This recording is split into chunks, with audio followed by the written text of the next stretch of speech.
Ben Williams, how you doing? I'm good, man. How you feeling? Good to see you. It's great to see you.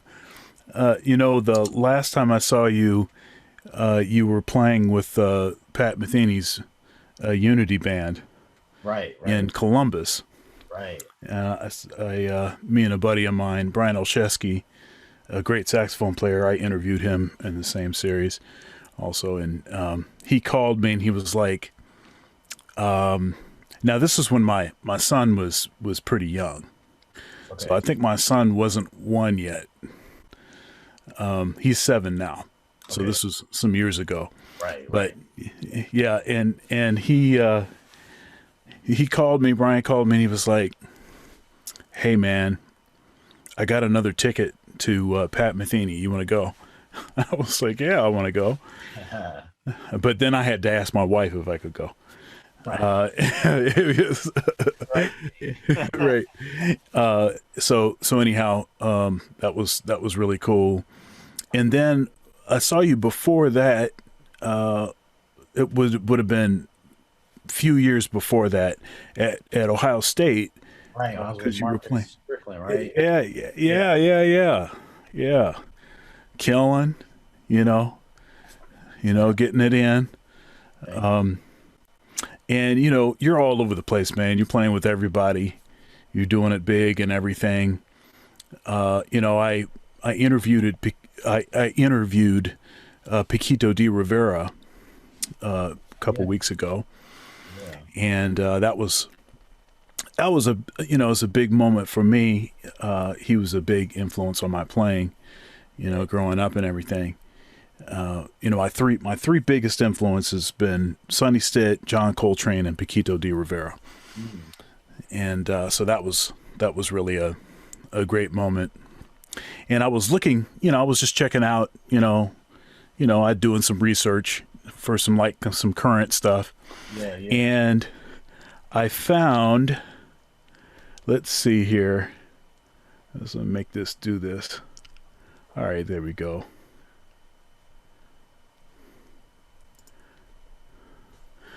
I found a Ben Williams sighting.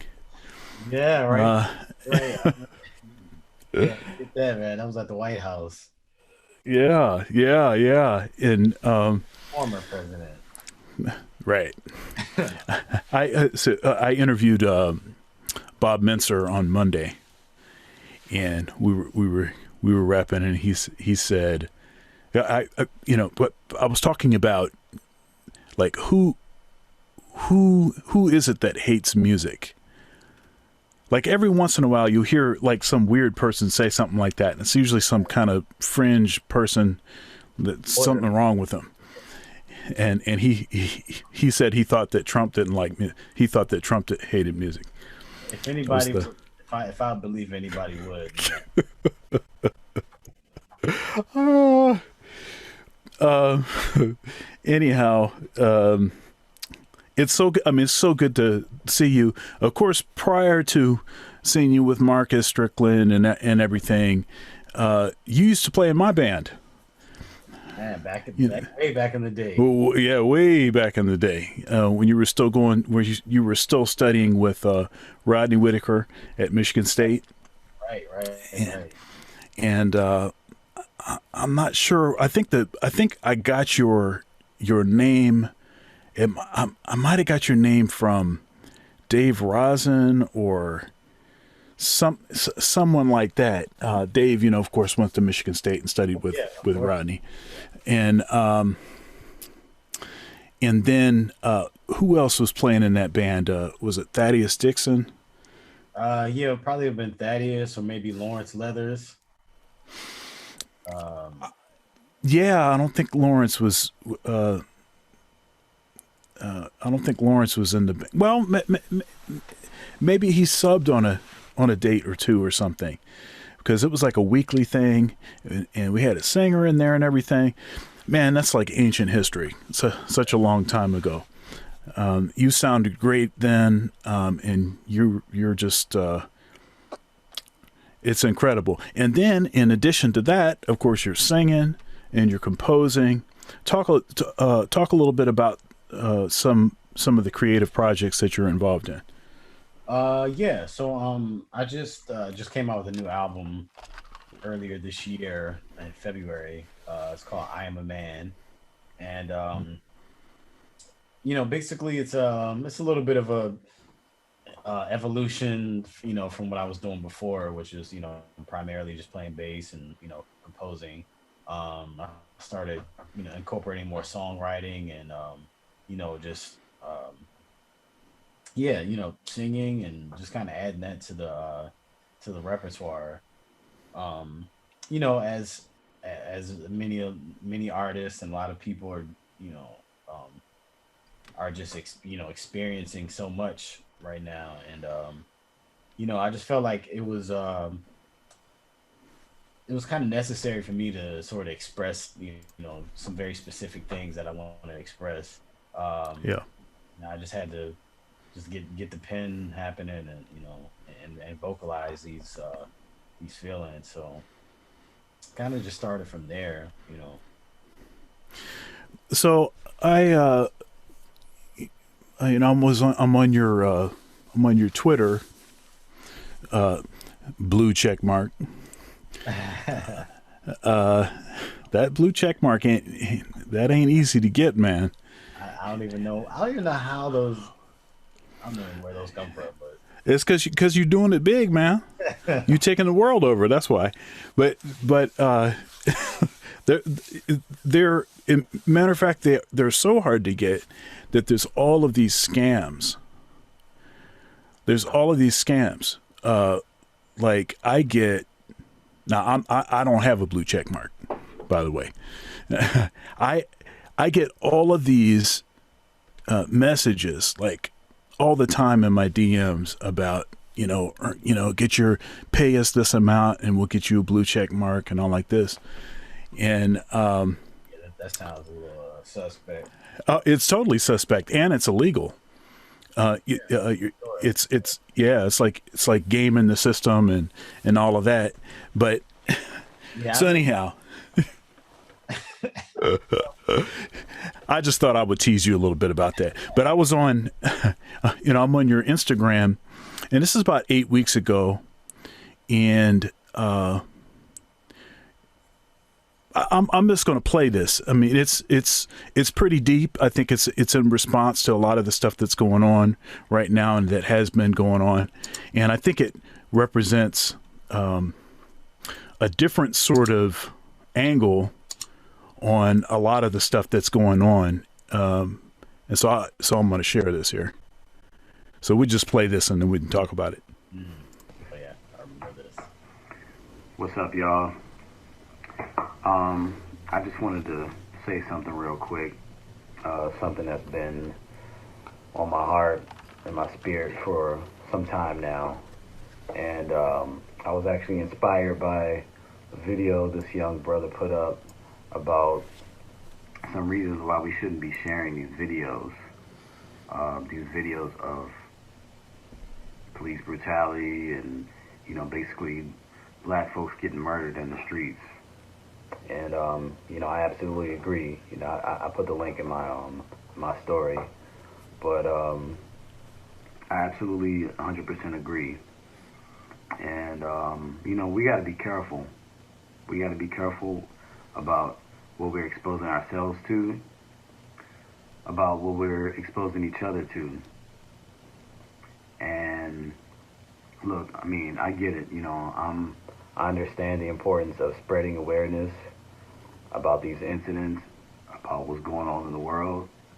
But at a certain point, how many times do you need to see a murder to believe that they are happening? How many black folks do you need to see murdered in the streets before you believe that black folks are being murdered in the streets?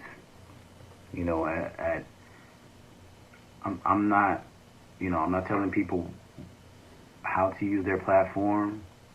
That's your prerogative. You can post what you want to post.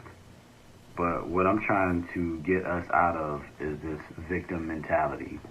If you keep seeing yourself as something, eventually you will believe yourself to be that something. And I don't know. I'm just tired of being this victim. You know, I don't want my life. I don't want our lives to just be one reaction after another. You know, they say the definition of insanity is doing the same thing over and over again, expecting different results. Well, I'm starting to feel a little insane, and I think we're starting to look a little insane as well. You know, we just have this. We've just become this cycle. It's become this one negative, reactive cycle to, you know, to these public lynchings, and you know, I'm not saying, look, don't get me wrong. I'm not saying, you know, when these things happen, when these incidents happen and they're caught on tape, that we should just ignore it. No, that's not what I'm saying. I'm just saying we got to be careful about what we're sharing and what we're, um, yeah, what we're sharing with each other, and you know what we are exposing ourselves to. You know, I think it's reinforcing this victim mentality that we need to get out of. You know, um, I don't know. It just feels like we're always playing defense, and as important as defense is, defense don't score no points. So we need to get on the scoreboard. All right, and we're not going to do that just playing defense all the time. So, um, you know, kudos to all the NBA players standing up and boycotting. You know, we'll see what happens with that. But, you know, and, you know, I see these comments about, you know, well, they're millionaires and, like, you know, what are they whining about? What do they have to lose? You know, they're millionaires. You know, they're making millions, but they're generating billions. All right? It's not, you know, it's not what they make, it's what they generate. That's, you know, that's the power that we need to flex, you know.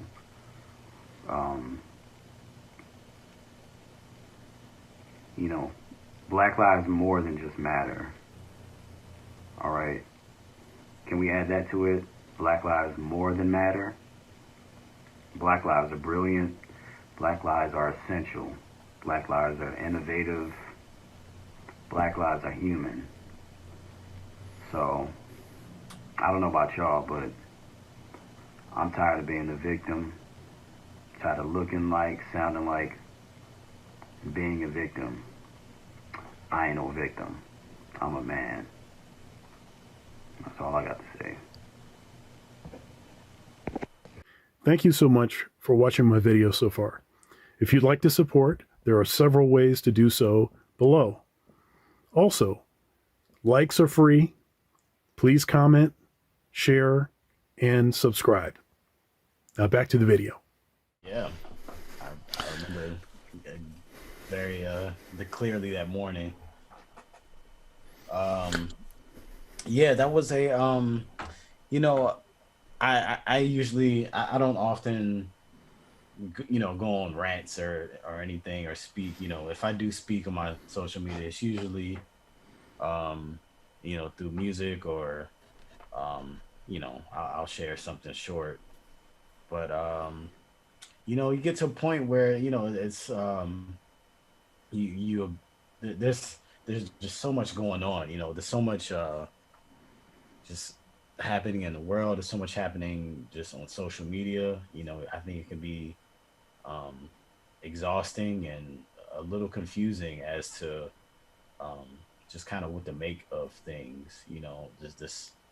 Um, you know, I think just in general, you know, we have to be I'm just mindful of social media and just how we're using it.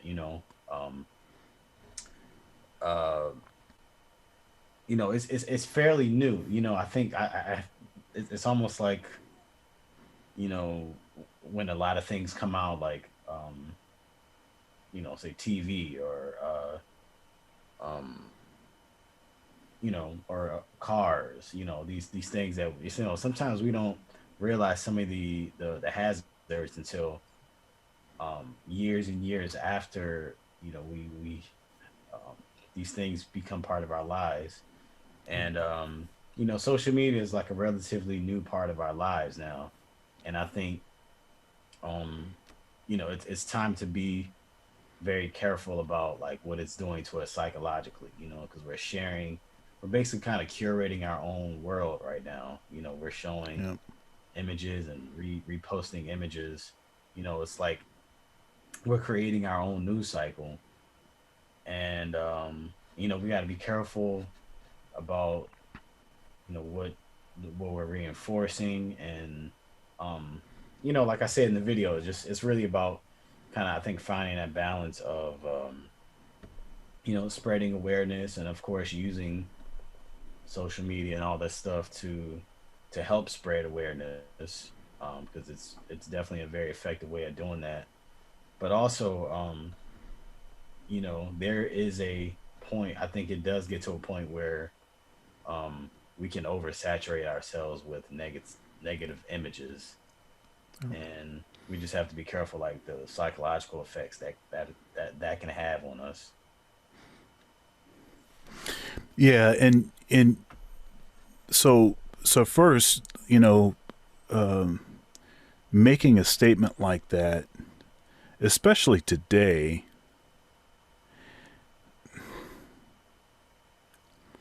you know, the whole cancel culture thing, right? People listen to, hear you a certain way or hear you wrong or hear you the way they want to hear you so that they can cancel you. Right. There's just a lot of that stuff going on. And so I wanted to say thank you for being willing to say what you said, because it does represent a different conversation on the topic. It's not a point that you hear a lot of people raise about what are all these images doing to us? What are the psychological effects of constantly seeing this stuff, not just on social media, but on a 24-hour news cycle? What is that doing to us? Right. Yeah, and this, I'm sure you talk to a lot of people, especially in the first few months of this pandemic. Yeah. You know, I found myself having to really cut back on how much news I watch. Oh, yeah. You want to stay informed. You want to be, uh, you know, yeah, you want to be informed about what's happening, because the news is just changing, and just so much information is coming out every day. But um, I know for me and a lot of people, it was causing quite a bit of anxiety. Just you Yeah. know, like sometimes you just have to like kind of protect your peace at a certain point too. It's like, all right, let me just. Yeah, it's become so pushy, especially, the pandemic starts, and then the information about COVID-19, and just, you couldn't get on social media. You couldn't watch TV. I mean, you get on Netflix, and Netflix has got stuff. You get, I mean, and then on top of that, all of the protests, George Floyd, and all of the stuff surrounding that, and then every website you go to, every television show. I got on Netflix, and they had like their racially conscious, suggestions, of things to watch, and Yes, I'm like, you know, it's crazy. it, yeah, it's just like, so it's like you can't even get away from it, and then you try to go to work, and everybody at work is talking about it. You try to go, and heck, the gym is shut down, so you can't even go there, at least for the first, few months of this thing. And it's just like, man, it's like, come on, like, how can I get away from this? Yeah. And, you know, fortunately, we do have music. And I think about how lost I would be, without music. Yeah. 100%, man. I'm like, I would be miserable without it, right? Like I'm stuck with music. Like I mean, I'm capable of doing other things. I have other interests, but Yeah, it's if I, the only place of solace that we have. Right. and then unfortunately, a large percentage of that was also taken away during the same period. So it's really been a destructive period of time. Now you said something at the end about can we say that Black lives are more than matter? Black lives are. I'm forgetting some of the things that you said. Innovative.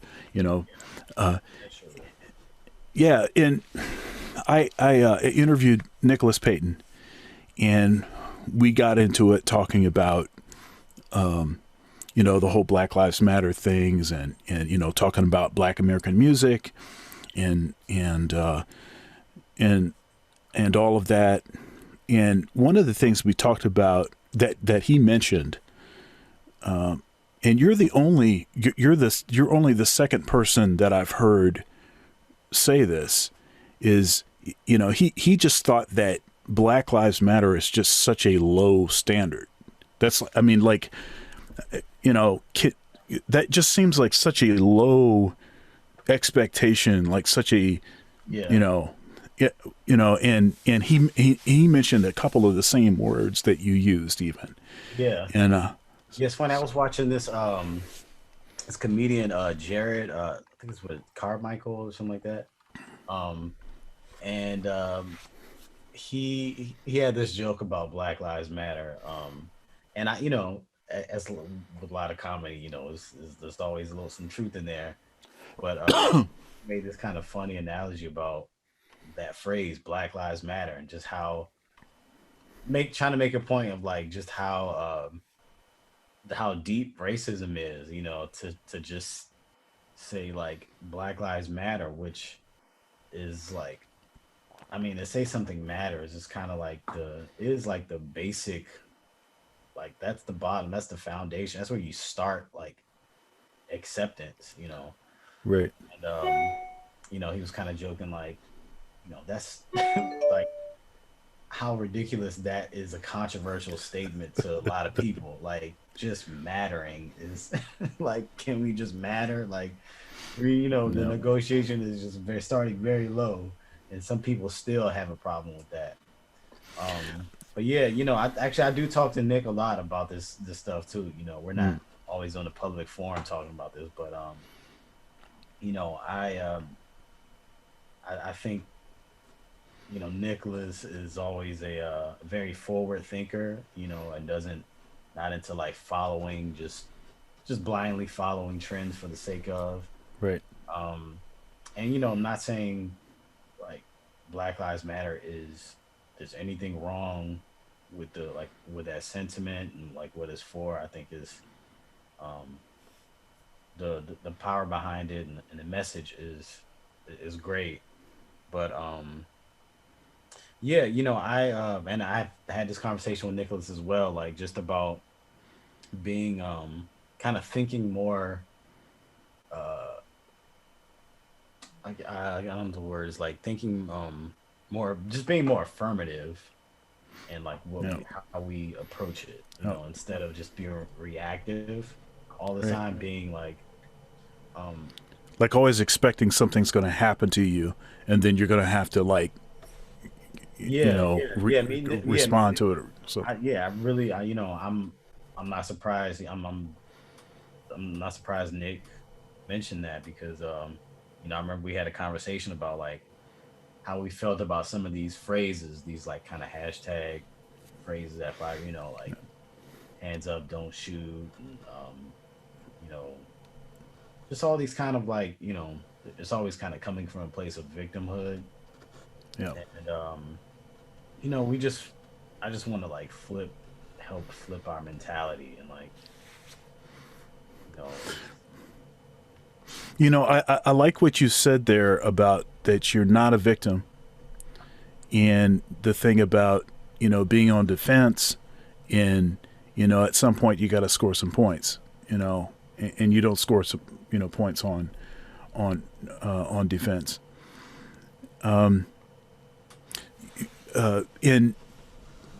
I do think that sometimes we are talking past each other with the Black Lives Matter messaging, because there's sort of two things that are being said simultaneously if people are aware of it or not. Okay, so one thing is the nominal understanding of and denotative understanding of Black Lives Matter. So there's a surface level. What does that actually mean? Okay, there's a surface level. It's a very finite meaning. And then there's the political group, or the, you know, that is also named Black Lives Matter. And there's a lot of people that totally have no issue with the sentiment Black Lives Matter, but politically they may have some issues with the, you know, with, or they may have some disagreements with some of the things that are listed on the Black Lives Matter website, for instance. But then also a lot of people don't have any idea of what those things are that are listed on the website. Right. It's a little bit like, you know, it's like a iPod. Remember, like we ran around, we were calling everything iPod, even if it wasn't an app, even if it wasn't Apple. So if it was an MP3 player, a media player, a portable MIDI player, it was an iPod. Right. It just becomes a brand name. The brand becomes just like a generic name. Right. So, you know, and so Apple stands for a whole lot more than just iPod, right?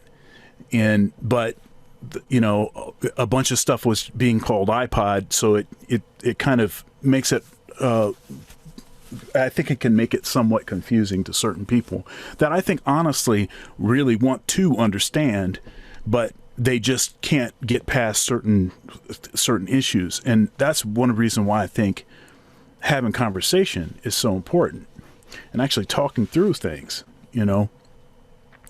But unfortunately, that's not something that, especially this close to an election, that's not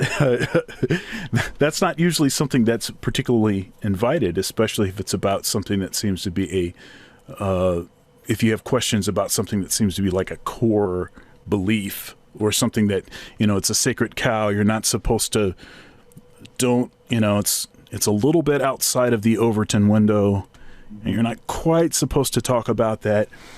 And, you know, one place for sort of having these conversations,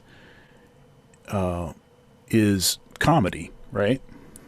Oh, yeah. So, absolutely. right. So comedians, they can kind of be edgy and say certain things, but now we got this whole cancel culture thing. And, you know, they went dumpster diving on Kevin Hart. Oh, yeah. They found a tweet 10 years old. 10 years old. I mean, And that's why he didn't end up hosting the what was it, the Oscars. Yeah. He said a joke, and it was edgy and everything else. It was a joke. He's a comedian. Obviously he was not serious. Yeah. What it was that he was saying. Yeah, I mean, if comedians can't, if they have to be politically correct, then you know, there's no more comedy left. Yeah, you know, and I think about one of the most sort of, how brave do you have to be a comedian? You know, at least as a musician, you can hide behind the song, right? Right. Or you can hide behind the instrument. Like, yeah, I didn't mean that, you know. But a comedian is like, they walk out and all they got is these jokes. You got to go for it too. You can't tread lightly in that arena. All right, man. So tell us about you. Tell us how you grew up, and what kind of music and what was going on around the house, and maybe like some early mentors. Okay. Yeah. So I'm born and raised in DC, Washington DC. Um, I started playing music. I was sort of self taught in the beginning. I was about 8 when I started playing piano. Um, just kind of just by ear for until I got to middle school, and it was public school and they had an arts program called Fillmore Arts Center, and that's where I picked up the bass.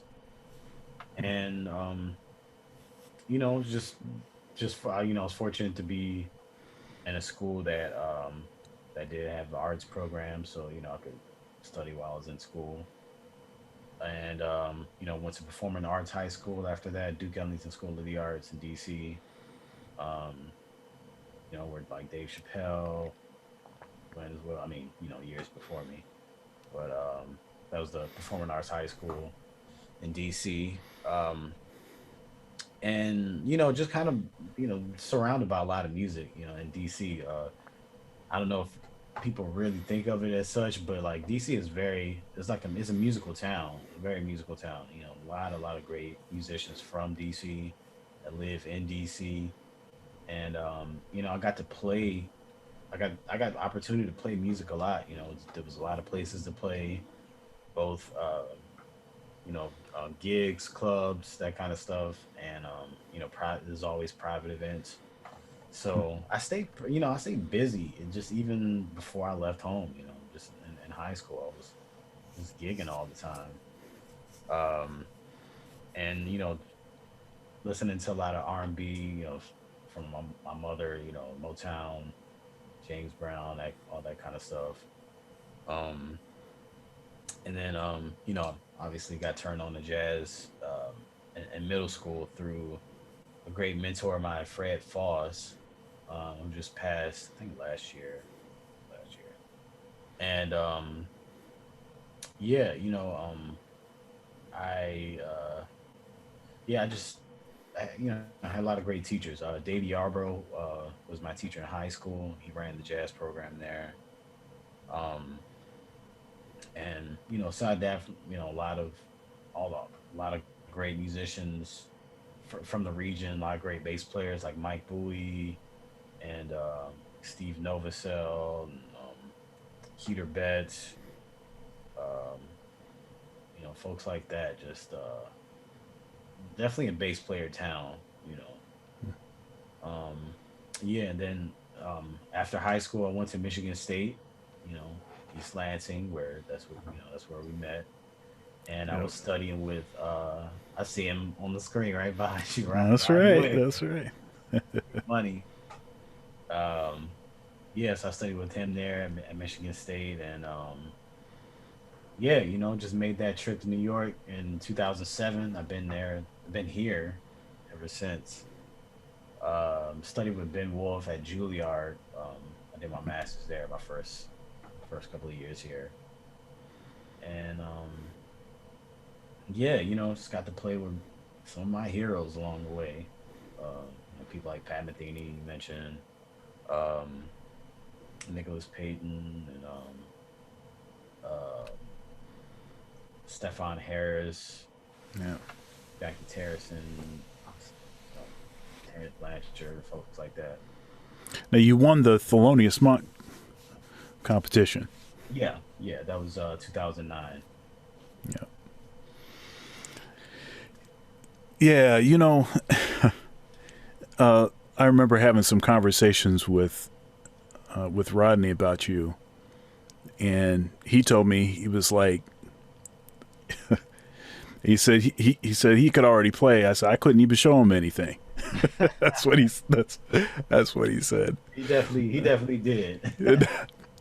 I'm sure that he did, but I think his intention was to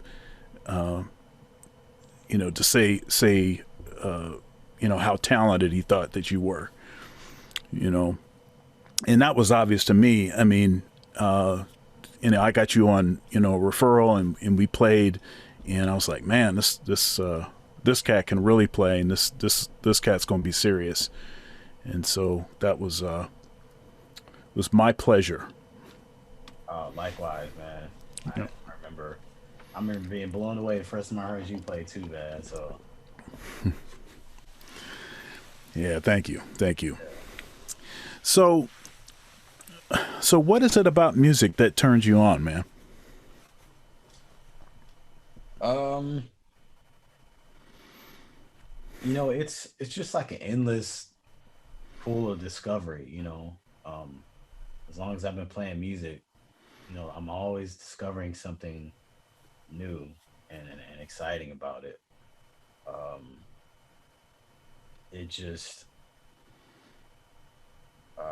it's so intriguing. It's just like a black hole. You just kind of, the longer you're in it, you just get sucked further, deeper and deeper into it. Um, I mean, as a listener, there's so many different ways to experience music too. To enjoy music. As a listener, just as a fan of music, listening to new music coming out and discovering older music. Um, as a technician of the craft, just that journey of constantly trying to be a better musician um, and the just endless amount of music that there is to check out and to learn. This is just it's never ending. Um, and then just as like a creator, just I love to write, compose, and that's that can go on forever too. Like just um, finding different ways to create music. So there's so much to it. And besides that, and just like the community of musicians, Mm. um, just being able to travel and perform for travel the world and play music is Yeah. it's just it's amazing. It's the best job in the world. Yeah, I concur. I concur.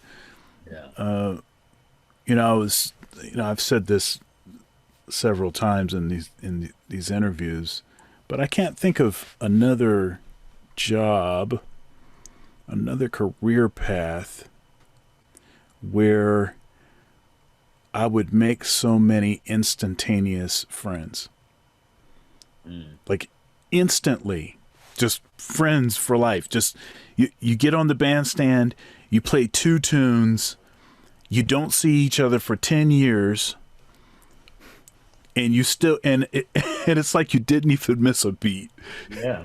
It's Absolutely. like what else is there that does that? I can't think of anything. Man, there's a bond that happens there. Like it's there's nothing like it. Um, yeah, it's the best, man. It's the best job there is, I think. And I just try to be as good to it as it is to me. Yeah, it does seem to be one of those one of those experiences that seems to leave you with more than you had before you started. Yeah. You know what I really love about music? About just like learning how to play music. It's kind of one of the last, if you think about it, it's kind of one of the last things that there's no shortcut to. Um, like I feel like there's there's forever, we're forever developing shortcuts and ways to do things faster and more effectively. But, and they try to do it in music too. Don't get me wrong. But it doesn't work. But there's no shortcut to learning how to play an instrument. You that those hours and that years it takes to get like that craft, that technique. Hmm. Um, it's just one of those last things that we have that takes time and dedication and practice. there's not a whole lot of that floating around in our world right now. You know, so, You know, the whole like natural ability versus talent thing. So, so often people use the term talent when they mean to use natural ability. You know, such and such has so much talent. They're just, you know, no. See, talent is a cultivated gift, right? So you could be gifted and do nothing with it. So you could have a lot of natural ability and not work very hard. And so then therefore it never fully matures right. into the talent, right? And you know, it's not fair, you know. Some folks have perfect pitch, some other folks don't. Some people, you know, it seems like they never really had to work hard at sight reading, for instance, you know, and other people, they, you know, they're practicing hours a day just on sight reading or whatever. But the thing that is always ends up leveling out is you can always hear how much time someone has put into their playing. And that's regardless of what their natural ability is. You can hear the time, and you can't fake that. It's clear as day. You feel it? Yeah, absolutely. I agree with that 100%. And that's, to me, that means a whole lot more than actually talent, you know, because talent is given to you. You know, your skill is what you give to it. You know, Right. gotta. I mean, you know, I kind of look at it as like, you know, like athletes. You know, like Michael Jordan still had to practice. You know, Right. Kobe Bryant, after games, he would shoot, I don't know, hundreds of shots, you know, after a game. So, you know, you could say, oh, you know, he's just gifted and talented, but you know, those people, all those greats, put in not just the necessary work, but they went above and beyond what was required of them all the time. Did you see The Last Dance? Oh yeah, absolutely. Oh, goodness gracious, that was great. Yeah. That was terrific, man. I binged that thing, man. I Oh just yeah. kept going and going. I just couldn't get enough. And then when it was over, I was like, I know, right? It's like, I need some more of this. yeah, right. Man, I You know, love that. That took me back too, man. That was such a great era. absolutely. You know, when Michael Jordan retired, the second time when he retired, Right. I kind of didn't really want to watch basketball. And of course, Kobe was bringing a certain kind of, you know, fire that seemed reminiscent, you know. Mm-hmm. And one thing I liked about that documentary is it showed a couple sides of a master apprentice relationship. Jordan being the master and Kobe being the apprentice. There was a persistence that Kobe had. He was calling Jordan in the middle of the night. He was doing he was bugging him and asking him questions and all this stuff. All these real, you know, really fine point, detailed questions, and just constantly bugging him with stuff. And Jordan, the consummate modeler, right? He was still working just as hard. You know, Jordan didn't come into the league as a great three-point shooter, but he was when he finished. Mm-hmm. And he was constantly working, you know, all the shots every day. Jordan was a ridiculous practice player. So, I mean, and Like his whole post game when he got yeah, up that later in his career. Oh man. yeah, but he was a tremendous practice player. I mean, there's those stories about how he would get ticked off in practice because he thought that they were shortening his points. You know, they were scrimmaging, right, and they're keeping track of the points, and he's like, no, that's not right. So I got 36, Right. and they got like 34 or something, and he's getting ticked off at stuff like that. I mean, such a like ruthless competitor. Just, I think getting ticked off worked for his advantage. right, He always trying to find something to make him mad. right. Drop another 30 on you. And there, of course, there was the game where we on this side of the camera, so to speak, watching a game, we knew that game as the flu game. Oh right. But it actually, we in the documentary, they said it was actually food poisoning. Yeah, the bad pizza game. Yeah. But but that whole master apprentice relationship, there's a lot of parallels between that and what it is that we do. All of the great teachers that I had. My first teacher was my dad. And just all the great teachers, all the great lessons. But if I hadn't acted on the information that I received, if I hadn't been persistent, then it wasn't going to ever develop into anything. Yeah. Yeah, definitely being obsessive is just part of it. Got to be Yeah, like a little bit crazy about it. At least. for sure.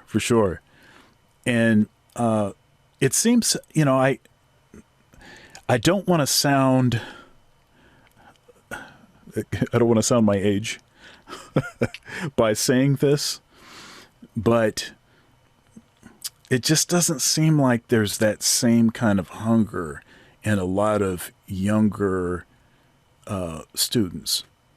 You know, uh, music is the only thing I ever wanted to do. I started when I was 6, and I started on alto saxophone.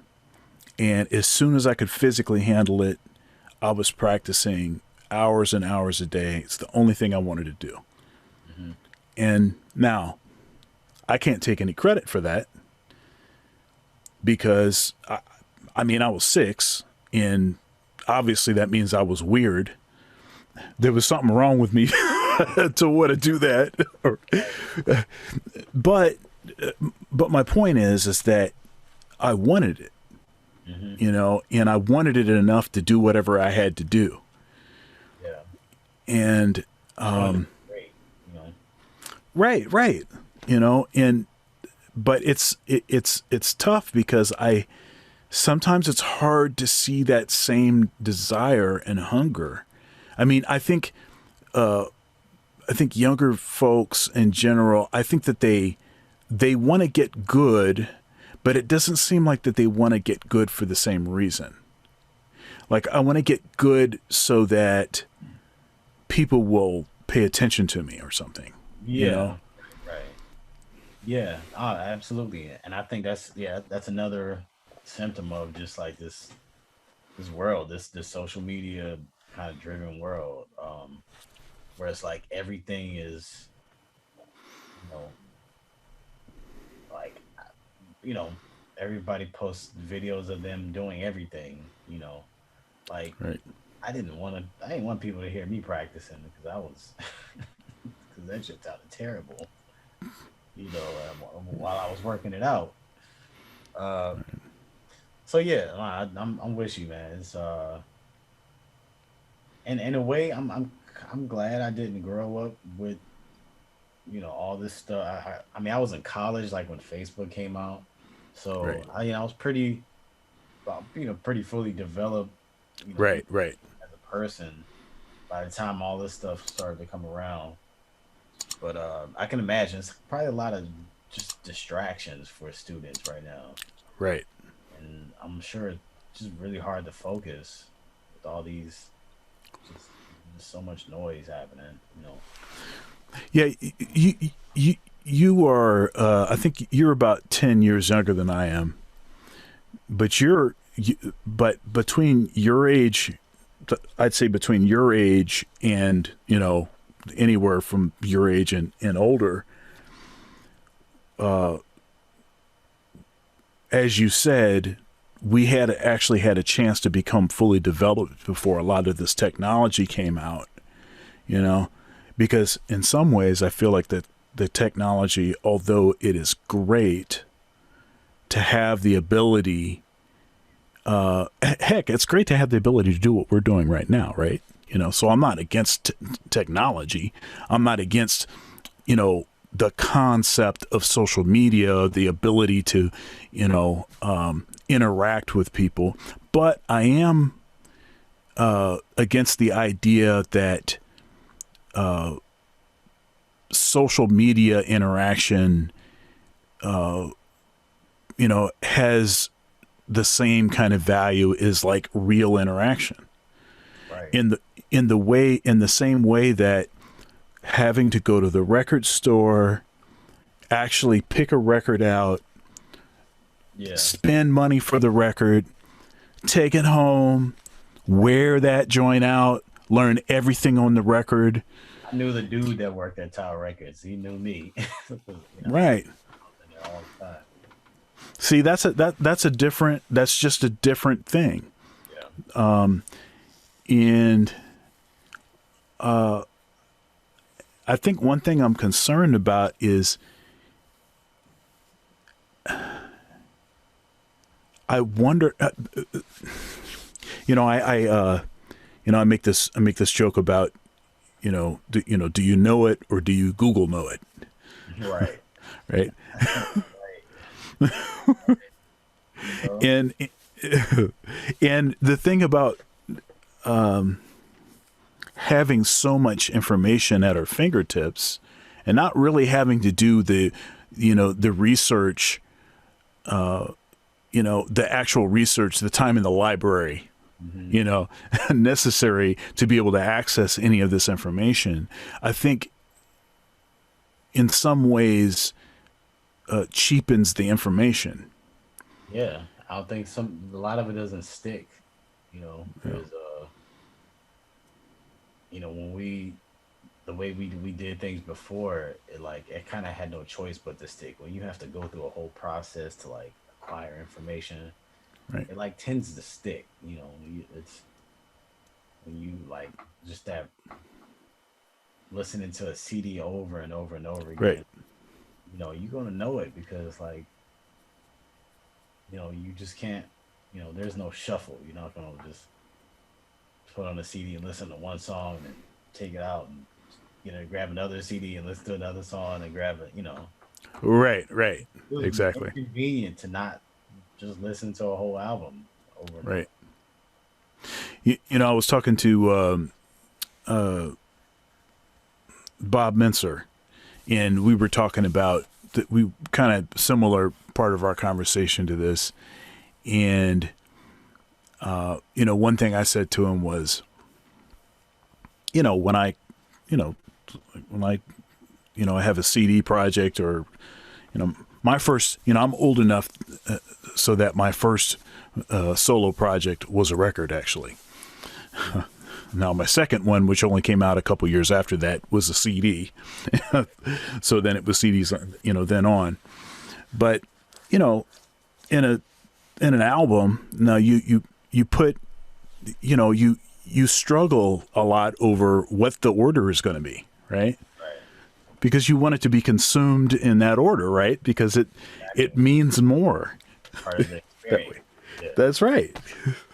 I remember a lot of like, I mean, I'm old enough to remember like cassette tapes and, Right. I mean, I was listening to vinyl, mostly like my parents, my mom's vinyl, but a lot of albums that I grew up listening to, I still remember now, you know, where I had to flip the tape or flip the vinyl. Right. That's Um, right. it was like, you listen to the song now, even if it's on iTunes, like you kind of still remember, like, oh yeah, this is when I had to flip the tape, between track 5 and 6 or whatever. Yeah. I mean, yeah, there's just something about, having to do that extra repetition, that extra thing that just does something different, I think, to your musicianship. I mean, we hear all these stories about like Coltrane practicing like 10, 12 hours a day and stuff, falling asleep with the horn on and waking up the next morning, continuing to practice, and all of that. He's at the gig. Everybody else is like socializing during the breaks. He's back there still practicing, and just that kind of obsession. And, part of, I don't know, part of you might think, well, how much ground can you actually cover, and how much can you actually really be focused on something and be covering actual ground and improving, by playing that much? How much of that is actually covering ground, and how much of that is just time with the instrument? And what I have concluded is that all of that time mattered. Maybe not in the sense of cultivating a very specific skill that he might have been working on, but it's that whole, there's no replacement for repetition. There's no replacement for time. Yeah, absolutely. I read this book called the Talent Code, Mm. and it's basically this neuroscientist who did these experiments on the brains of talented people in different fields, and just looking at um, the physiology of people that have developed skills, Hmm. whether it's music or sports or whatever.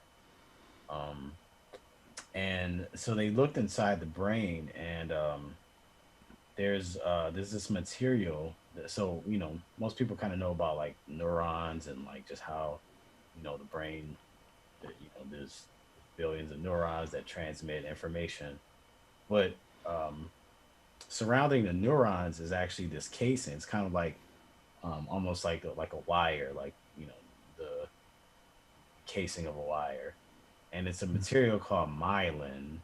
I don't know if I'm pronouncing it right, but um, it's just it's like a fluid or some kind of covering that wraps these neurons, and every time you perform a certain action, um, when it's done repetitively, when a um, certain neuron uh, transmission happens, from doing an activity, you know, doing that repetitive thing. Actually, the myelin, it starts to get thicker and thicker, and it actually you can see it, so you can almost like literally see the talent developing and the repetition. Huh. This material, it grows very slowly, but um, they could see, um, when they X-rayed the brains of people who have these talents, they all had that material in there, that Mm. stuff that starts building up every time you do a certain thing, perform a certain action or basically practice something. Right. And I thought it was really fascinating. That's like it's not even a secret. It's literally they could look in the brain and see Right. who has done this repetitive thing over and over again, and why that can, what talent really is. It's just mostly repetition. Hey, you see that? You see that, Ohio State students? Yes. See, we can look in your brain, and I can Right. look in your brain and see if you've been practicing. exactly. No. Next next lesson, just on for MRI.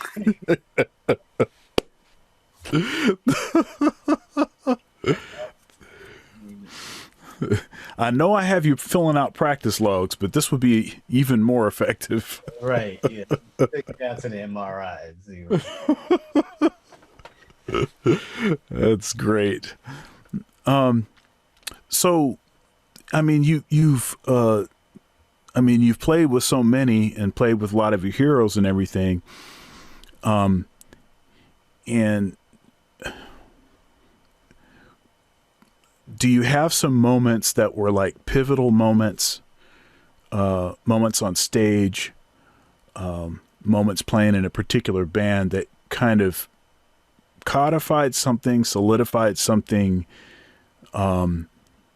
caused you to know that you wanted to go in a different direction, you know, those kinds of moments? Um, I mean, definitely. I don't know about any particular moments, but I know working with there's definitely some artists that really helped me kind of shape my concept. Mm, Working with Stefan Harris and Blackout Band for sure helped me just kind of develop and shape my perception of like music and how to sort of like encapsulate all the things that I am into, musically, like incorporating all these different styles and incorporating different genres into one sound. right. Um, and just how he just led the group, just how much freedom he allowed us, but uh, there was there was always a um we were always on the same page. It was a real band. We're like all kind of all on the same page about uh what our purpose was. It wasn't about individuals. It was always about what we can create as a group. And just how he like kind of um uh just curated the atmosphere, for us. Um, Obviously working with Pat Metheny was very influential.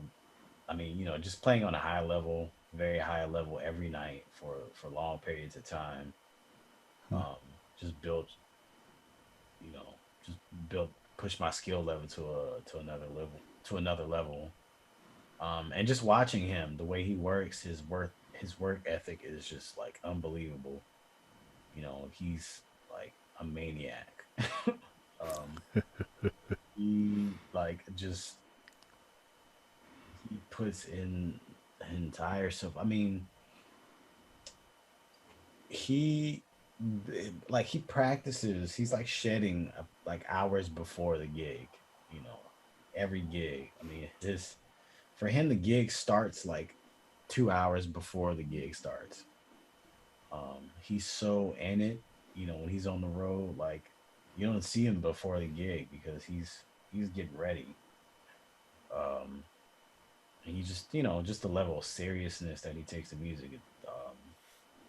It's like you thought you were serious, like nah. It's levels. There's definitely levels to it. Um, yeah. So I What what was are trying. what were rehearsals like in his band?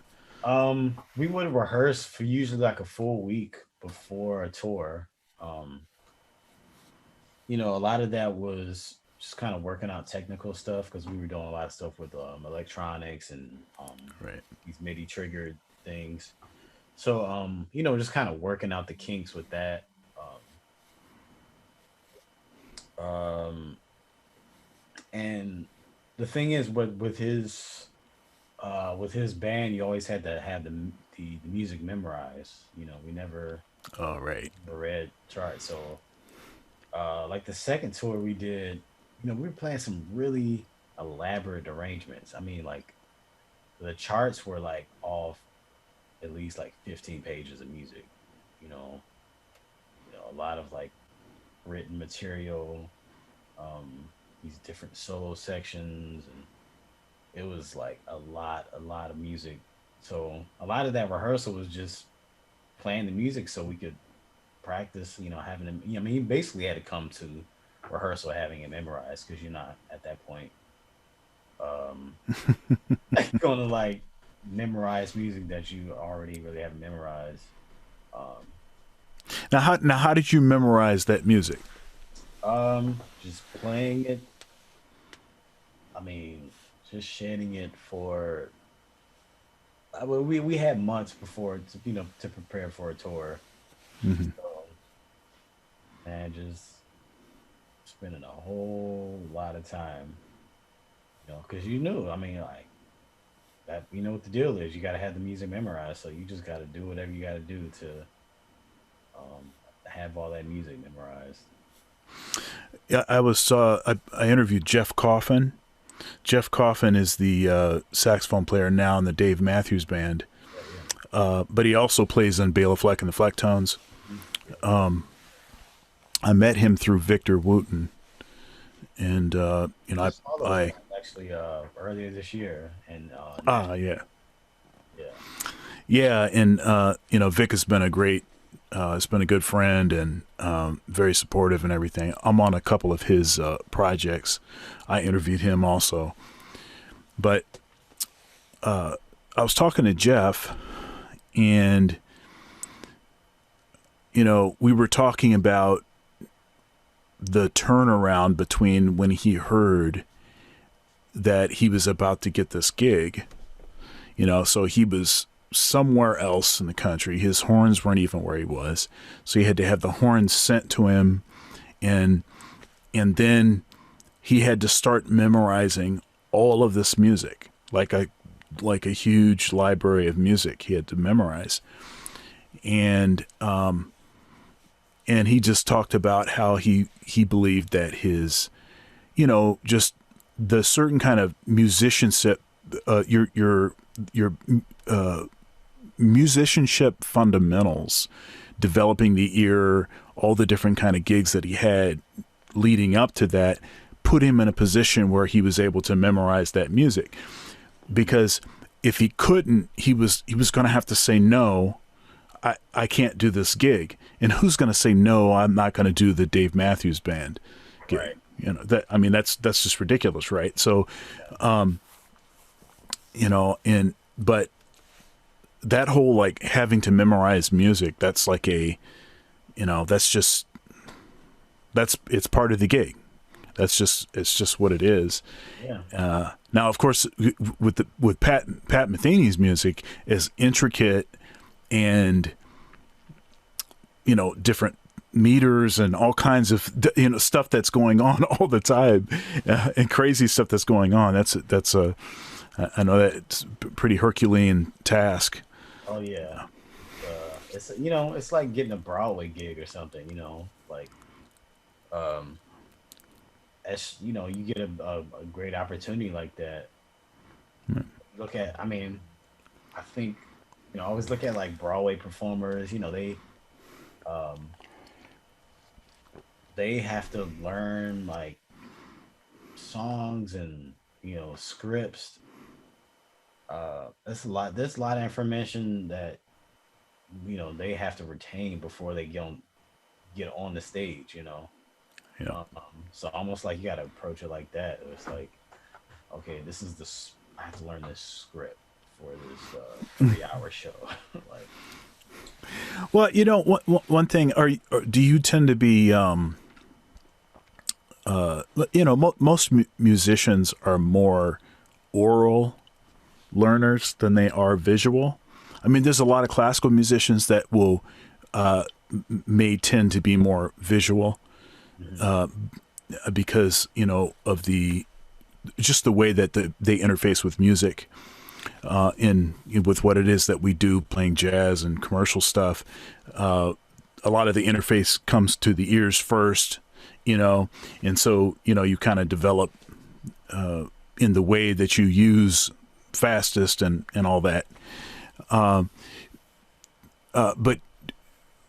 do you see yourself as being more of an oral learner or more of a visual? Definitely more oral. I mean, as far as learning, as far as actually music. Yeah. 'Cause as long as I'm looking at music, I'm just reading. You know, I'm like a good enough Right. reader to read music, and Right. you know, I'm not obviously that whatever that that muscle is turned off when you're reading it. It's like okay, I'm just I'm playing what I'm seeing, Right. not playing exactly what I'm hearing. Mm-hmm.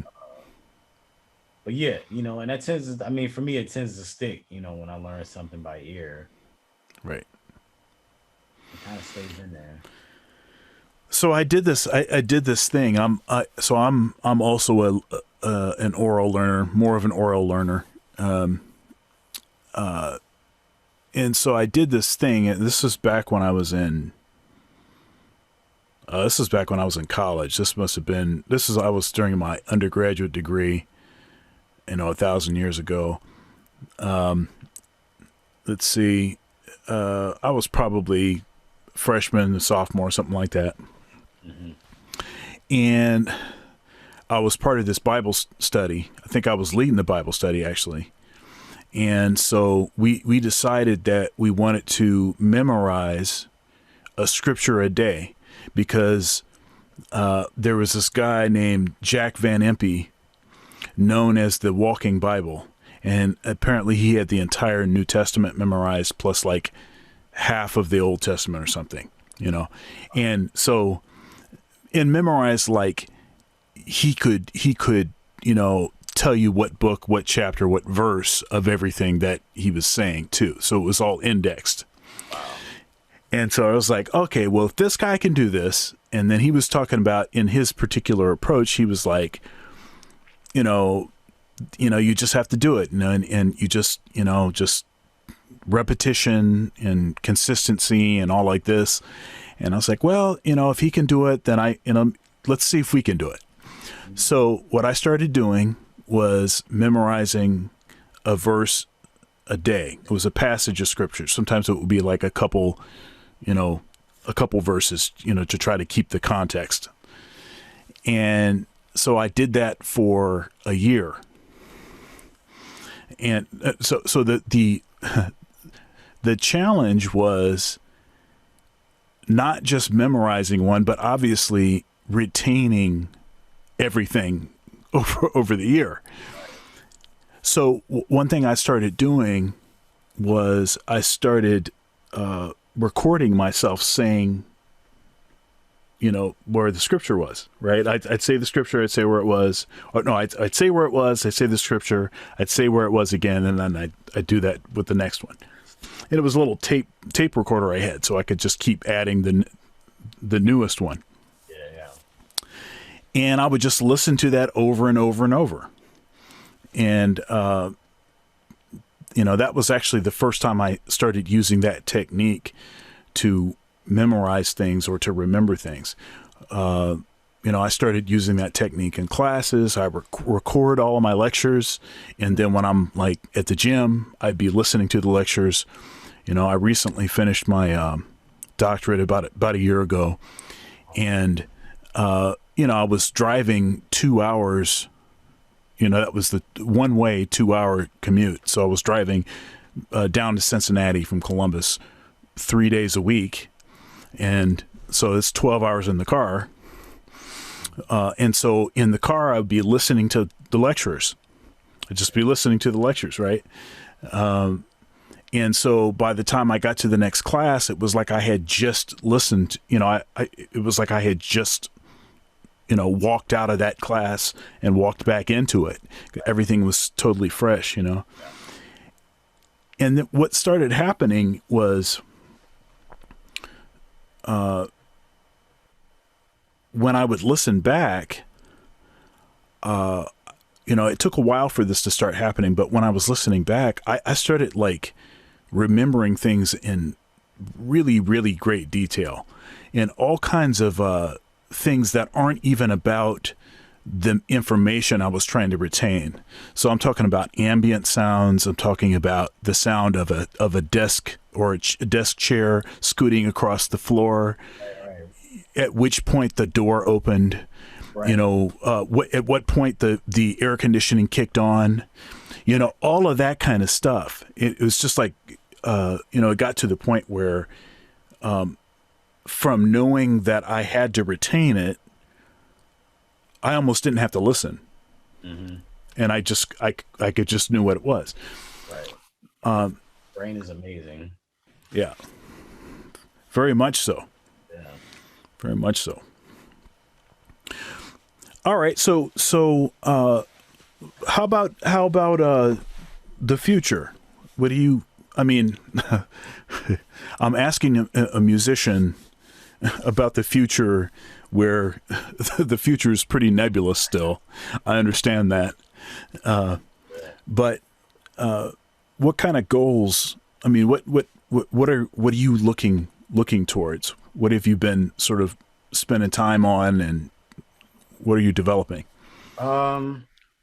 Actually, I've been writing a lot of new music. Kind of going really digging into the direction that I've been in more recently, kind of more with the Yeah. songwriting and production. Um, so I'm doing a lot of that kind of stuff.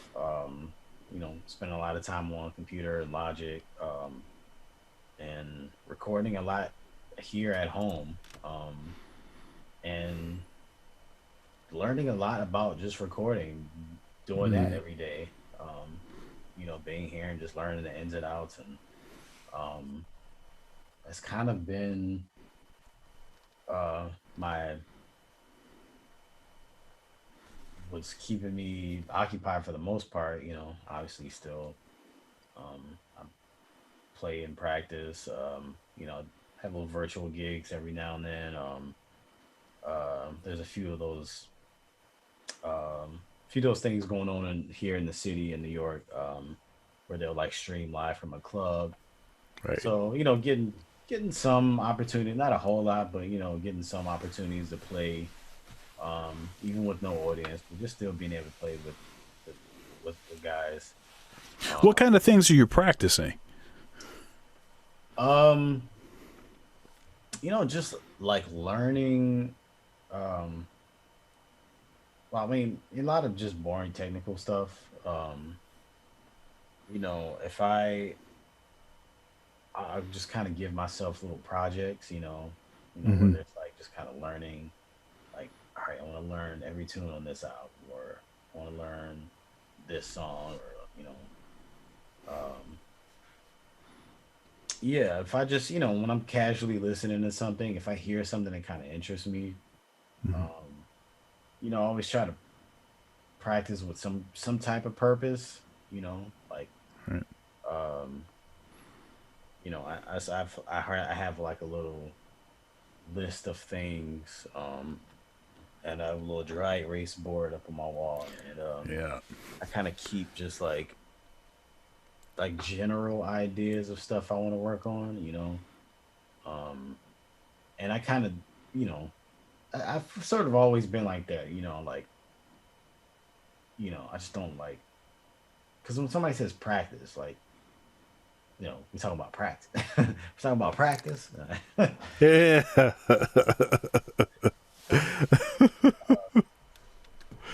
Like, you always hear your teachers always say, you got to practice, um but and your teachers tell you what to practice, a lot of times, but you have to spend a lot of time by yourself with your instrument. Most of the time when you're practicing, you're by yourself. So um one of I think one of the most important things about practicing is, what am I going to practice and how am I going to do it? Mm. What is the purpose? Why am I working on this thing? Why am I working, like, why? I'm always asking myself why I'm doing something. Um, so yeah, I sort of let that guide me. I still just do a lot of technical stuff. I'm curious about the technical stuff. Scales, scales, arpeggios. I kind of almost like create my own uh, uh, like exercises. So so I'll take kind of a simple idea, right? I don't really have my bass anywhere close, but like say if I'm doing um, just taking the major scale or whatever. Mhm. I'll find different um, if there's like a pattern or something, I'll do that and I'll do like variations of it. So, I'll do that pattern, then I'll do the same thing, maybe approaching each note from a half step below, and maybe Mm. I'll do it like a half step below and then half step above, and then to the note, you know. It's sort of like, like theme and development, but with an idea. Um, Yeah. like different ways of almost like approaching something simple. Like it's take a very simple idea, maybe it's like a interval, or a scale or something, or some kind of pattern, and like kind of twisting it, doing variations of it. You ever do that thing where, I mean, there's some speculation that Charlie Parker did this thing where he'd play the same line and then he'd just find a bunch of different ways he was going to resolve from it. Hmm. Same line, do something else. Same line, do something else. Same line, you know? Yeah, yeah, yeah, absolutely. Like Yeah. a lot of like kind of mental exercises. No. Um, yeah. Very cool, man. Well, you have any final words for us? Um, Man, it's just man, it's good to see you, man. Great to talk to you. I hope um, we all get to see each other soon and make some music. I know I definitely miss that part of it. I think we're all kind of feeling just how much we just enjoy performing, man. Being on the stage and playing with each other. So Yeah, much needed therapy. yeah, yeah, yeah. But I think I'm glad we're all getting a chance to talk too. I think if any good has come out of this, I think it's brought a lot of people closer. I think folks are picking up the phone a little more and just checking in a little more. So hopefully we continue that, man.